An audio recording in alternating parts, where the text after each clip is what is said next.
Hello guys, welcome back to my YouTube channel EN learners. I आप सब अच्छे होंगे। तो चलिए गाइज, आज की क्लास को स्टार्ट करेंगे।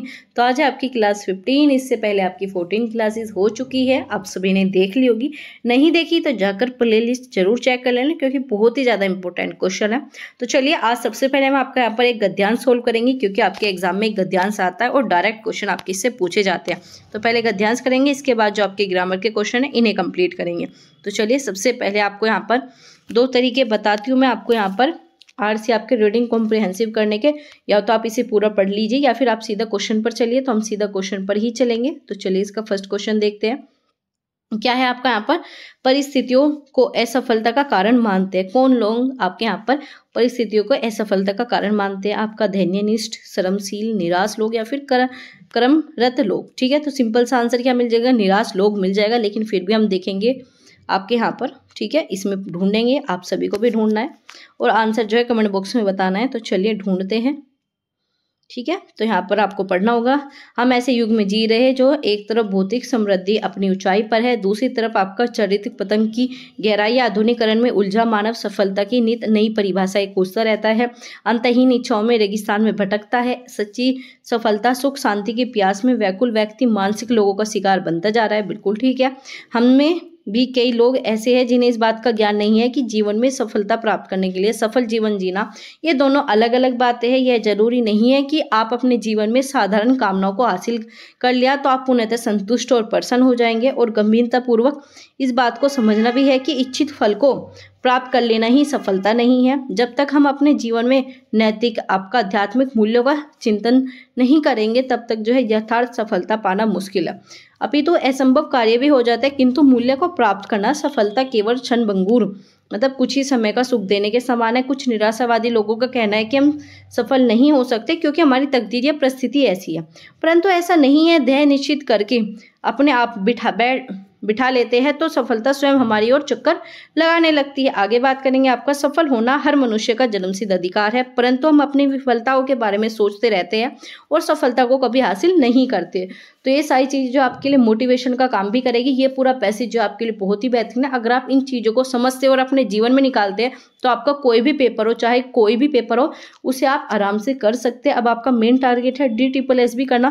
पता है पेपर टफ आता है, बहुत ही आपका टाइम का भी बहुत बड़ा खेल रहता है, लेकिन अगर आप इन सब चीज़ों को समझते हो, फॉलो करते हो, तो आपका कोई भी सफलता प्राप्त करना इतना बड़ा खेल नहीं है।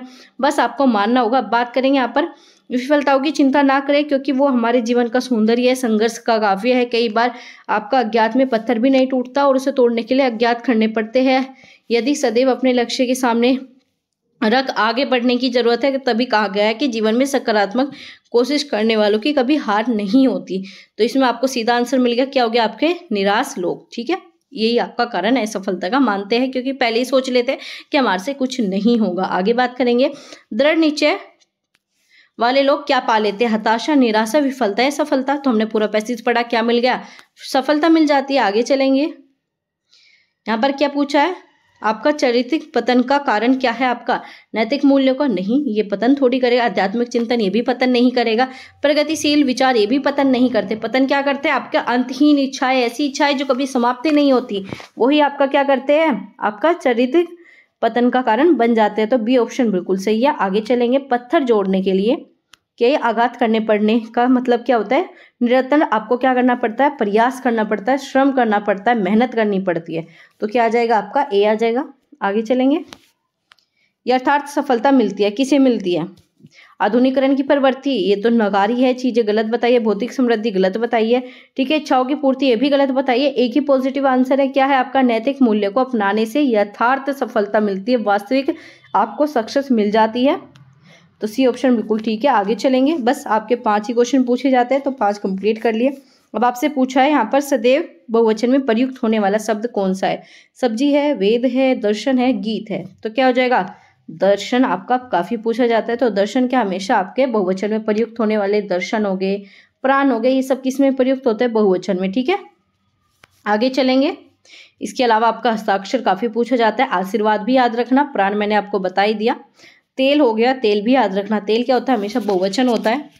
आगे चलते हैं, आपका यहाँ पर बताना आपको स्त्रीलिंग कौन सा शब्द है? बात की, ठीक है, बात हुई, आपका गीत, गाया, ठीक है। आगे बात करेंगे, दांत आए, मात दी, ठीक है। तो इसमें क्या पूछा, आपका स्त्रीलिंग पूछा है।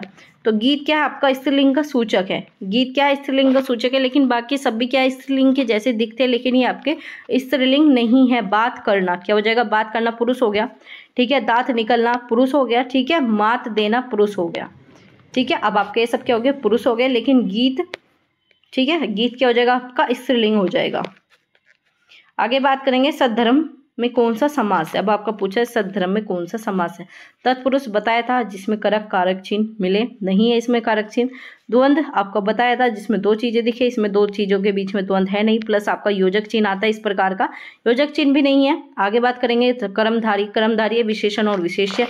तो आपको यहाँ पर क्या मिल गया, विशेष्य मिल गया, और ये आपका आपका विशेषण हो गया। तो आपका आंसर मिल गया सी, बिल्कुल ठीक है। बहुवीर्य आपका है नहीं, तीसरे की बात यहाँ पर नहीं की गई, तो सी ऑप्शन बिल्कुल ठीक है। आगे चलेंगे, आपका यहाँ पर इसमें क्या दिया हुआ है, इस हाथ दे उस हाथ ले, इसका अर्थ बताना है आपको। क्या, इस हाथ दे उस हाथ ले, तो क्या बोलते हैं, चालाकी से काम निकालना नहीं, हैरान रह जाना नहीं, लेने का देने का, ठीक है। क्या है, लेने का देना, ठीक है। ये एक हाथ से लो, दूसरे हाथ से दो, तो ये क्या है, लेने का देना। तो सी ऑप्शन बिल्कुल ठीक है। आगे चलते हैं, निम्नलिखित में से आपको क्या बताना है, पुल्लिंग बताना है, ठीक है।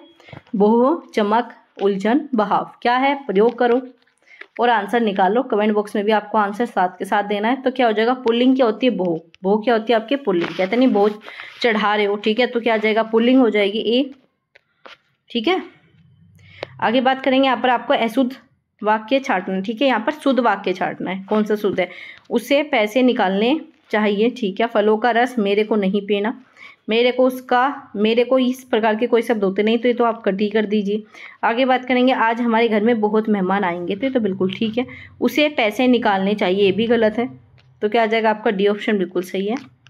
आगे चलते हैं, मित्र शब्द का कौन सा पर्यायवाची नहीं है। इन्होंने क्या बताया, कौन सा पर्यायवाची नहीं है। मीत होता है, सखा होता है, दोस्त होता है, लेकिन सहपाठी जो है आपका मित्र नहीं होता। याद रखना, सहपाठी जो है मित्र नहीं होता। सहपाठी कौन होता है, जो साथ में पढ़ता है, ठीक है। आगे पूछा जाए, आपका मित्र का सखा होता है, आपका सहोदर होता है, दोस्त, मित्र। आगे बात करेंगे, माली का आपको बताना है बहुवचन क्या होता है। माली का बहुवचन क्या होता है, बहुत ही ज्यादा पूछा जाता है। माली हो गया, फल हो गया, जल हो गया, ठीक है। इनके बहुवचन बताने होते हैं। तो मालियाए, मालिया, मालियो, कौन सा होगा, तो याद रखना, माली का भी माली होगा, फल का भी फल होगा। ये सब क्या होते हैं, ये अपने बहुवचन वाली स्थिति में ही होते हैं। तो बी ऑप्शन बिल्कुल सही है। आगे चलते हैं, दुराचार का विलोम बताना है। दुराचार अपाचार नहीं, ये क्या है, दुराचार मतलब बुरा व्यवहार करने वाला। अदाचार, सदाचार, अविचार, तो क्या आ जाएगा आपका यहाँ पर बिल्कुल सही, क्या आ जाएगा आपका यहाँ पर सदाचार, क्या आ जाएगा, सदाचार। दुराचार मतलब सदाचार। आगे चलेंगे, निम्नलिखित में से भाववाचक संज्ञा बताने। भाववाचक आपका बहुत ही फेवरेट टॉपिक है, विशेषण हो गया भाववाचक। तो बताना है, नुकीला, घर, शूर या फिर क्रोध। तो क्या आ जाएगा, भाव किस में बता रहे हैं, क्रोध में। क्या है, भाव किस में बता रहे हैं, क्रोध में। तो डी ऑप्शन बिल्कुल सही है, बाकी देखना भी नहीं था। आगे चलेंगे, इन सब के ऊपर मैंने आपको डिटेल में क्लास प्रोवाइड की है, जाकर जरूर चेक कर लेना। आपके विकारी हो गए, विकारी संज्ञा, सर्वनाम, क्रिया, ये सब क्लासेस मैं आपकी करा चुकी हूँ। तो यहाँ पर क्या है, उज्ज्वल का संधि विच्छेद करना है। उज्ज्वल का क्या करोगे आप, उत, जय, तय, दे। तो क्या हो जाएगा आपका, जय किस में चेंज हो जाएगा, अपने पहले वर्ण में, ठीक है। तो क्या आ जाएगा, तय आ जाएगा। तो तय किस में आपका, या तो आपका यहाँ पर ए में है या फिर आपका यहाँ पर डी में है। तो क्या आ जाएगा आपका यहाँ पर, आपका उज्ज्वल। तो क्या आ जाएगा आपका आंसर यहाँ पर ए, बिल्कुल ठीक है, ठीक है। उत प्लस ज्वल। आगे चलेंगे आपका, और पूछा जाए कौन सी संधि है, तो याद रखना व्यंजन है, क्योंकि किस में हो रही है, आपके यहाँ पर व्यंजनों में ही हो रही है, ठीक है। सत, सज्जन पूछा जाता है, सतजन, ठीक है। आपका विपद जाल, ठीक है। आगे उत जटिल, आपका दिगंबर पूछा जाता है, दिगंबर को कीजिए। तो क्या आता है, क्योंकि गै भी अपने पहले वर्ण में चेंज हो जाता है।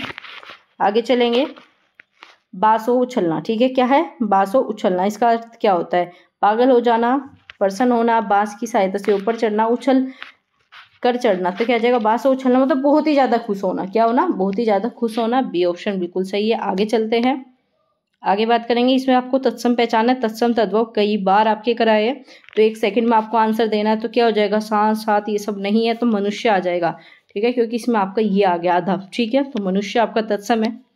आगे बात करें, सात का सप्त होता है, ब्याह का विवाह होता है, सांस का श्वास होता है, ठीक है। आगे चलेंगे, इसमें क्या है, निसंदेह बताना है, जिसमें संदेह ना हो, ठीक है, उसे क्या कहा जाएगा, जिसमें बिल्कुल भी संदेह ना हो। अगर संदेह हो तो संदिग्ध ठीक है, और जिसमें ना हो असंगत हो जाएगा, तो डी ऑप्शन बिल्कुल सही है। आगे चलेंगे, आपका पूछा जाए निम्नलिखित में से कौन सा तद्भव, अब आपको बताना है तद्भव कौन सा है। क्या है तद्भव, तो हमेशा बताया था ये वाली चीजें जिस पर भी मिल जाए, दांत पर, मुंह पर, ये सब क्या होती है तद्भव होती है। तो सी ऑप्शन सही है, बाकी देखना भी नहीं था। तो ये आज की क्लास के हमने आपके 20 क्वेश्चन कंप्लीट कर लिए। किसी भी क्वेश्चन में कोई भी डाउट है, कंफ्यूजन है, कोई भी क्वेरीज है, किसी भी डाउट से आप कंफ्यूज में हो तो आप हमें कमेंट बॉक्स में बता सकते हो। आपके सभी कमेंट का यहाँ पर रिप्लाई दिया जाता है। कोई नया जुड़ा हो चैनल के साथ तो प्लीज़ सब्सक्राइब कर लीजिए, शेयर कीजिए, लाइक कीजिए, क्योंकि आपके लाइक शेयर करने से हमें सपोर्ट मिलता है और हम आपके लिए ऐसी ही बेहतरीन क्लासेस लाते रहेंगे। बस आपको सपोर्ट दिखाना है, लाइक करना है, शेयर कर दो अपने सभी दोस्तों के साथ। और अभी तक अगर आपने सब्सक्राइब नहीं किया तो प्लीज़ सब्सक्राइब कर लेना। तो चलिए गाइस, मिलेंगे अगली क्लास में ऐसे इंफॉर्मेटिव क्वेश्चन के साथ। तब तक अपना ध्यान रखिए और ऐसे अपनी पढ़ाई करते रहिए।